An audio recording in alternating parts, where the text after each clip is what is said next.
Hey everyone, welcome back to another week of the Triple Play. This is Danielle and I'm joined today by Sam, and this is our last Triple Play of the 2014-2015 year. So we're going to try to go out with a bang, and there's a lot to talk about. So before we get into a lot of the spring sports, we're going to look at women's basketball really quick for the Lady Vols. Holly Warlick was chosen as an assistant coach for the 2015 USA Women's World University Games team, which is really, really exciting. This is an awesome honor for her to get. I don't really think it's much of a surprise seeing her get this. No, she's a well-deserved coach and definitely someone who deserves this opportunity. She seems very happy. It'll be her first appearance as a coach for USA Basketball, but she knows what it means to be an Olympian and to play for Team USA because she played on the 1980 U.S. Women's Olympic team. So she's someone who does have international experience. And let's face it, it can't hurt her recruiting efforts to say, hey, I also help coach for the women's, collegiate team, for Team USA. I've worked with players outside of the University of Tennessee who are some of the best in the country. And also, I can't guarantee this, but it might give some Tennessee players maybe a little bit better shot of making that team themselves and gaining more international playing time. I agree there. I think it'll definitely be big for not just Holly, but Tennessee in the long run. I think we could really see some potential changes for the future in terms of the caliber players that we can get. But speaking of high caliber Lady Vols, all three of the seniors that we had on the squad this year were drafted in the WNBA draft this past week. Isabel Harrison was the 12th overall pick to the Phoenix Mercury. So this makes her the 16th Lady Vol to go in the first round, which is amazing for her. Makes you wonder if she would have gone even sooner if she hadn't been injured this towards the end of the season. But Sierra Burdick went 14th overall to the Los Angeles Sparks, so we'll be seeing her with Candace Parker, so that's really exciting. And Ariel Massengale was the 29th pick overall to the Atlanta Dream, so it'll be nice having her close by. The Lady Vols now have 36 players drafted, 5 within the Holly Warlick era. And this is the fourth time that 3 or more Lady Vols were from the same team that have been drafted together, so 2001, 2008, and 2012. That in and of itself is a really impressive statistic. Yeah, and we talked a couple weeks ago about the legacy that this class leaves, and this just adds to the legacy. Absolutely. And it was really the last question mark left about the legacy is how many would be drafted. And you mentioned Isabel, 12th overall pick, 16th player in the program's history to go in the first round, 3rd player drafted by the Mercury from the University of Tennessee. That is true. Ariel Massengale becomes the first Lady Vol ever drafted by the Atlanta Dream, and I believe Sierra Burdick was the 5th player ever drafted by the Sparks. And you mentioned getting to play with Candace Parker. It does. It just speaks to how talented this team was. And here's another interesting stat. 4 players from the SEC were all that were drafted in the draft. 3 of them played at the University of Tennessee. Right. And we had the first 2 players out of the league taken, and Isabel Harrison and Sierra Burdick. Right. So it still speaks to, even though one can make the case Tennessee hasn't been as strong as they were, hasn't been the same kind of program they used to be, it speaks to the fact how good we still are and that we're on the rise instead of still continuing that downward spiral that we had been on for a while as far as being at the exact level we used to be. No, I completely agree with that. This season, it was a good season for the Lady Vols. Anybody can say that, but there were quite a few people who said, it's still not enough. But these girls, for them to get drafted in the ways that they did, I think it's really good. All 3 of them went to really good teams. Oh, yeah. There's not a bad pick here for them. Not a bad place either for them either. But Isabel Harrison, that 12th overall pick, it makes you wonder if she had been injured, could she have been a top 5? Well, it does, and it's similar. It seems like there's so many questions we have left to answer because of Izzy getting hurt. If Izzy didn't get hurt at the beginning of the season, how much better would Tennessee's record have been? If she didn't get injured at the end of the season, would Tennessee be in South Carolina in the regular season? Would they be in South Carolina in the SEC tournament to win the SEC championship? Would they be in Maryland? Would they have been able to compete with UConn? Right. I can't answer the last question with a solid yes. I do think that the other 3, beating South Carolina twice and beating Maryland, would have definitely been much more of a yes than what we saw. I agree. But with Izzy, they had the height and they had the size and point scoring ability to compete with UConn. So you never know. Izzy doesn't get hurt.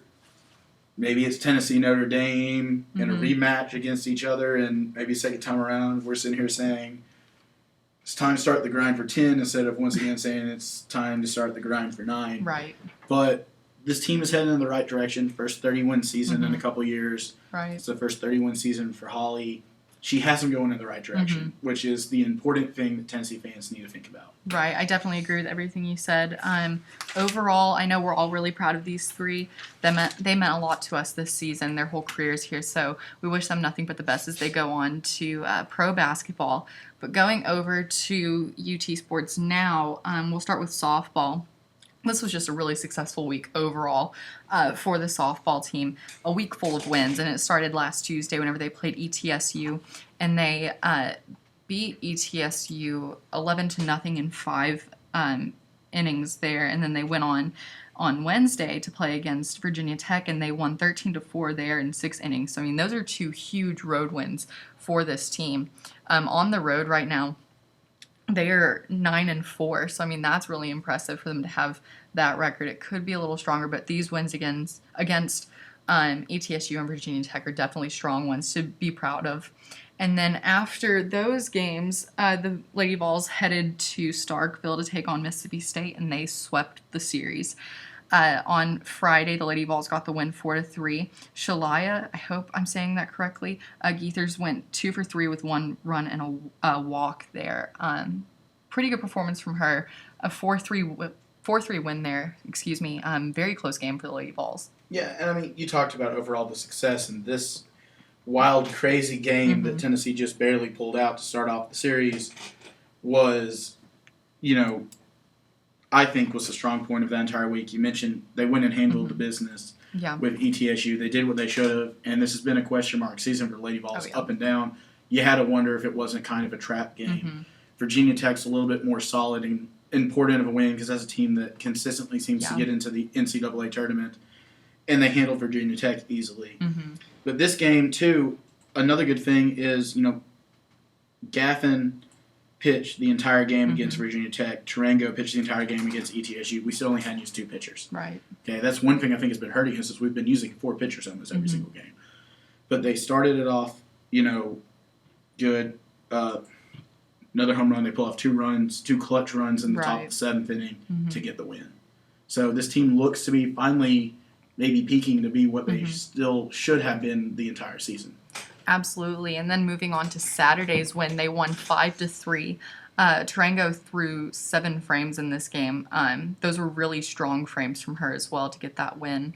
And then moving on to Saturday's win, Sunday's win, it was 16-8 in 6 frames. I mean, that's absolutely insane. Yeah, definitely. I mean, like you said, maybe this team could be making their peak.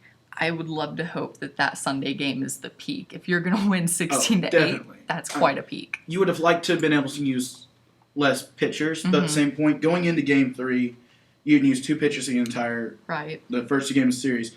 Gavin had pitched 6 innings, Tarango had pitched 8. And all those innings for both of those girls were just solid, and really they easily won the matchups. And, Overstreet was playing big. Oh, yeah. Home runs in, 2 home runs within the first 2 games of the series. Saturday, though, the big win. Obviously, you put up, I think, the most runs they put up all season. I'm pretty sure it is. Would have liked to have not given up as many runs or used all 4 pitchers. But Gabriel, who has been, Erin Gabriel, we needed a big season from her for Tennessee to really have a chance. She's been up and down. She is 13-5 now. She picked up the win on Saturday after 3 innings of relief, but only allowed 1 hit, 1 run, and did strike out 3. She's been consistently able to get the strikeouts. Now we're seeing her limit the hits. But the 1,200th win for Ralph Weekly, that's the big story. We're going to find out for sure if Tennessee's really peaking and what we hope they would still be able to be this coming weekend when they have to go to Tuscaloosa and take on the Crimson Tide. We know Alabama's the last 5 years has been the second best, the best team in the top 5 in the SEC and in the country. And it's been a matchup we haven't been able to win lately. Yeah. So that's going to be the real test. Mm-hmm. Is next weekend in Tuscaloosa.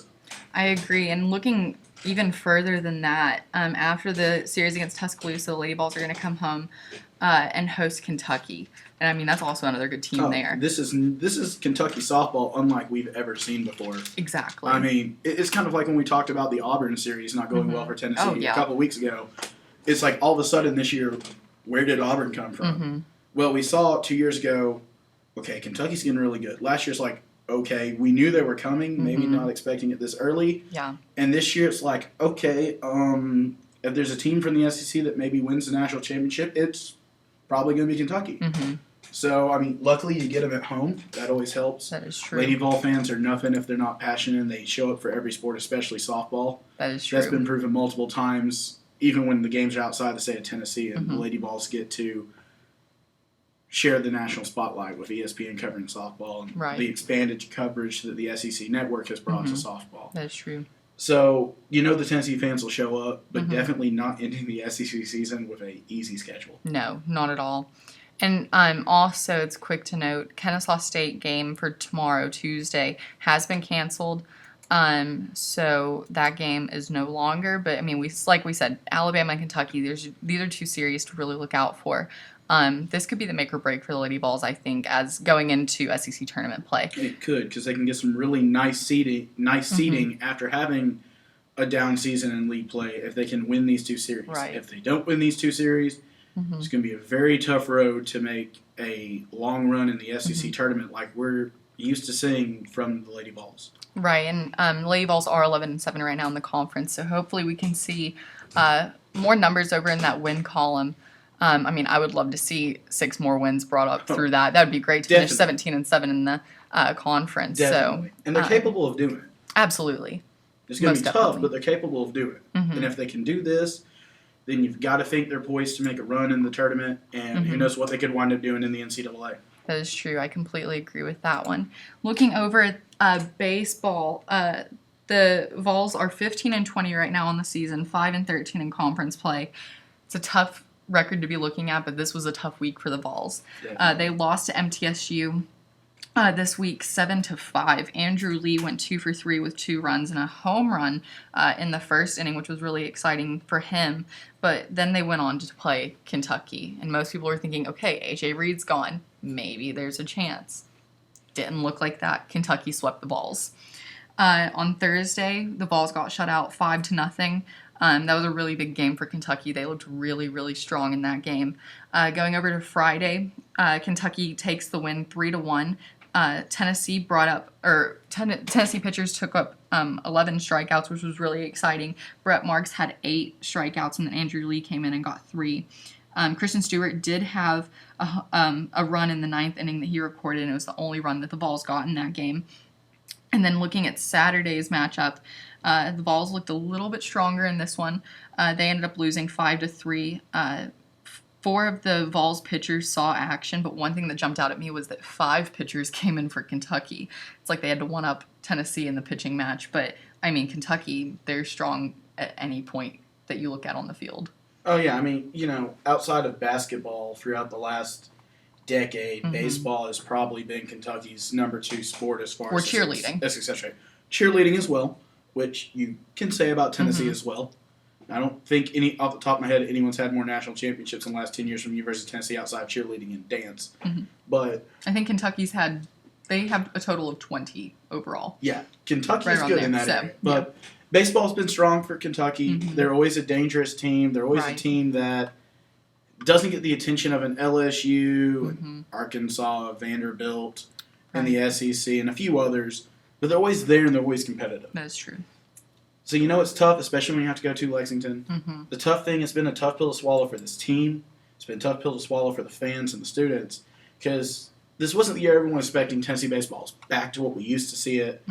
But this was the year everyone was expecting Tennessee to be pretty darn close to that. Right. Be middle of the pack to upper of the pack in the SEC, make a run in the SEC tournament, make the NCAA tournament. Yeah. We're not looking anywhere near, like last year we were looking better at this point in the season. Oh, yeah. This year, I mean, we should make the tournament. And maybe we can pull off a run in the tournament. you got to hope they can end strong, but they've still got South Carolina They to go do. with. And this may not be the same South Carolina from their national championship runs. It's still a very home strong or away, team. they're tough to deal with, just like Kentucky. Mm-hmm. So you've got way more questions right now than answers for the baseball team, and kind of feel like there's been circling the wagons all year long. Yeah.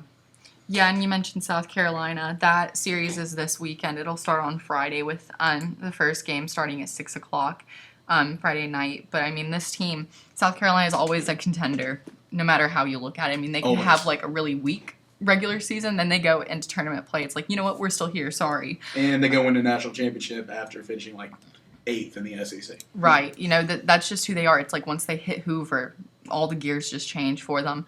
I know personally it's going to be tough not seeing Will Crow, who suffered a right arm injury there. He looked really strong just being a sophomore. He was getting some SEC nods. But, I mean, this South Carolina team is going to be one to watch. They're going to be fun to watch no matter the case. But looking at the rest of the schedule for the Vols baseball team, they do have South Carolina this weekend, like we mentioned. In terms of SEC matchups, they also still have to take on Texas A&M, Arkansas, and then they'll finish up in Knoxville the weekend of the 14th through the 16th against Mississippi State. So that'll be really interesting finishing off against that team. I mean, the Bulldogs look strong, too. There's not an easy, definite Tennessee should be the favorite. Tennessee should sweep or win any of the series that they have left in SEC play. Which is what's going to be the make or break for this team.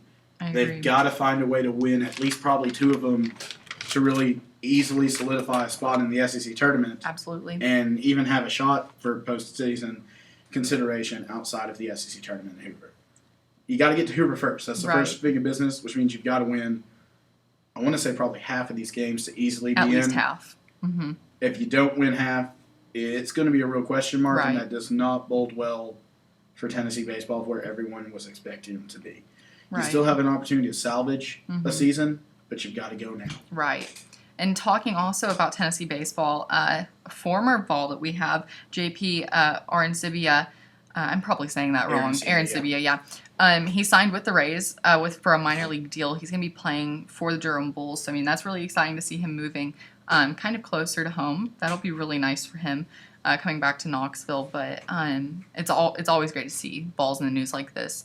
And speaking of baseball, looking at the MLB really quick, Chris Bryant, who was a former Smoky, he played for the Smokies last season. He did make his MLB debut last Thursday, and this is what Cubs fans have been waiting for. Smokies fans have been waiting for. I've been waiting for Chris Bryant to come up into the pros. So this was great, but his debut, it wasn't as stellar as everybody was hoping for, but that's expected whenever there's so much hype around you. He went 0 for 4 last Thursday, but last Thursday or Friday. I'm sorry, Friday, not Thursday.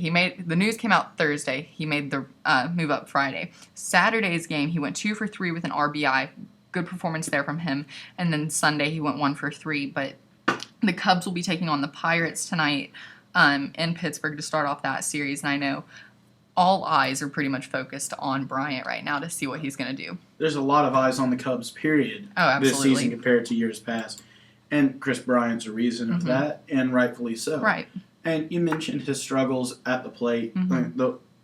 When a highly anticipated rookie comes up, no matter how big their name is, it always seems the bat is what comes last to what it was in the minors. He made SC top 10 quality plays in the field defensively in his first game. I mean, that grab at third base was all over Sports Center. It was. I don't remember which inning that came in, but it was all over Sports Center. You know, he made more great defensive plays in the second game. Yeah.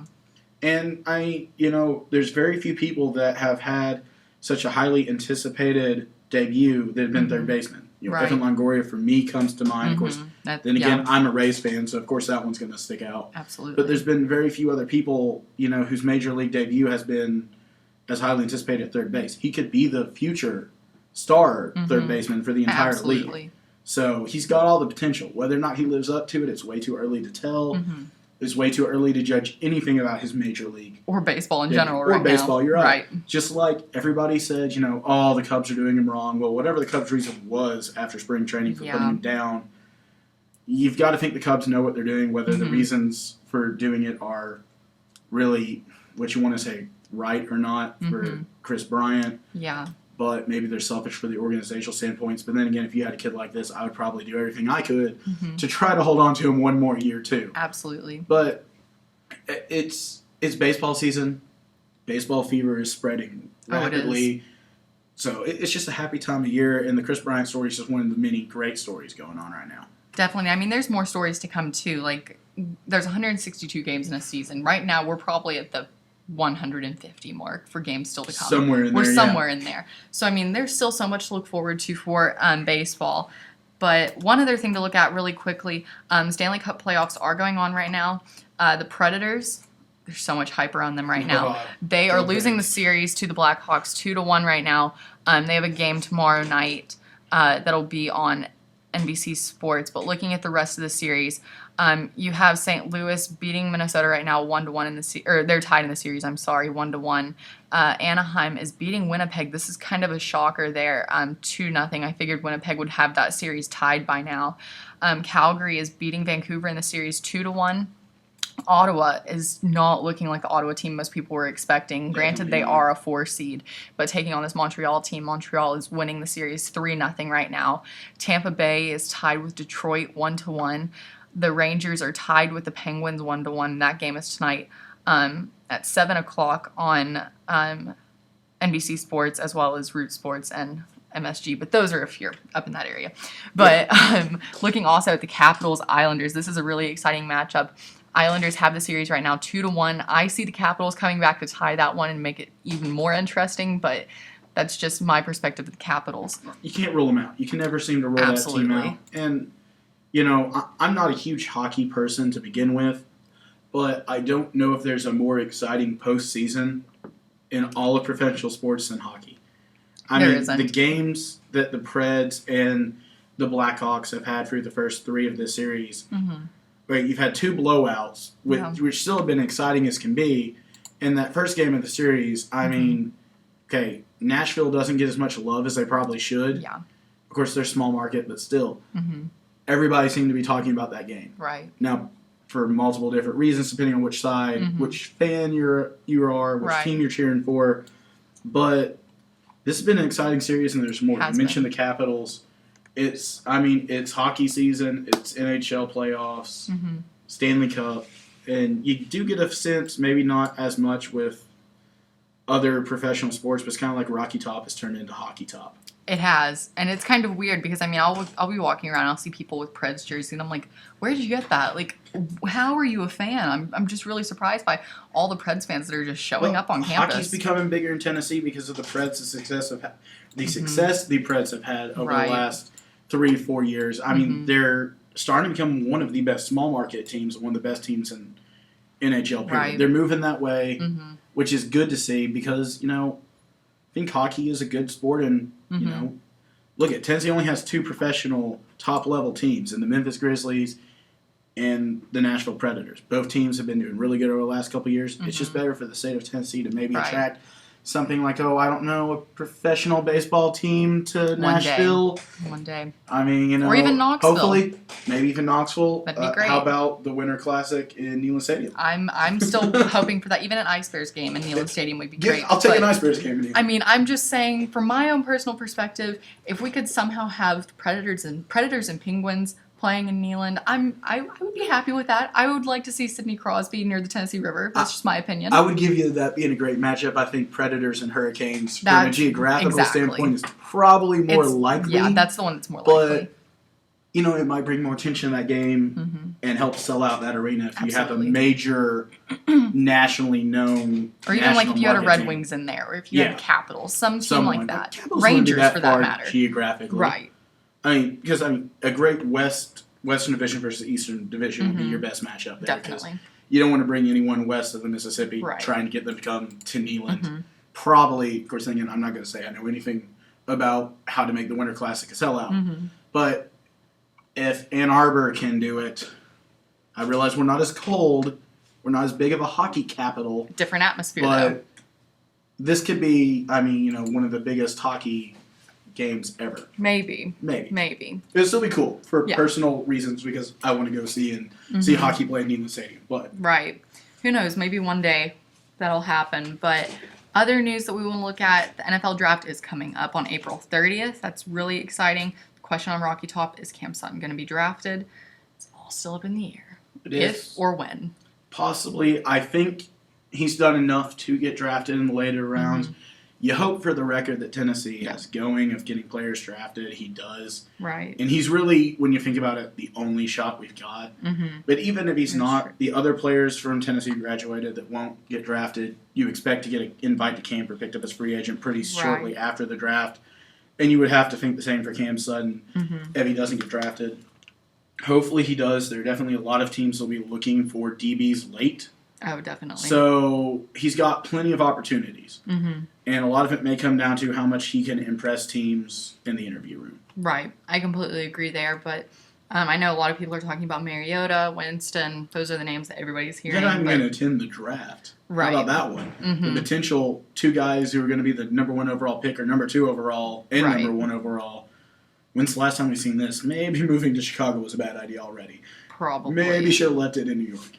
Right. Just saying. But who knows? Anything could be said there. But speaking of football, the orange and white game is this Saturday, the 25th.